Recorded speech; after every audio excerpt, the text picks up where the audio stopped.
মধ্যপ্রদেশ যুব সমাজকে।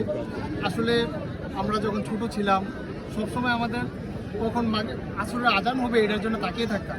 আমরা খেলা, এই যে ফুটবল, ক্রিকেট সহ বিভিন্ন খেলা, বিভিন্ন খেলাধুলা আমরা করতাম। খেলাধুলার মাধ্যমে এই যে আপনারা দেখেন ভিডিওতে, আপনারা হয়তো দেখাইতে পারেন, এই যে দেখেন এখানে কত পরিমাণ লোক। আমরা কিন্তু অন্য কোনো পারপাসে আমরা এত লোক আমরা একসাথে করতে পারবো না। একমাত্র খেলার মাধ্যমেই সমাজের আপনার একদম সব শ্রেণীর লোককে একসাথে করা যায়, সবার সাথে একটা দেখা সাক্ষাৎ হয়, একটা আন্তরিকতা হয়। তো এটার কোনো বিকল্প নাই।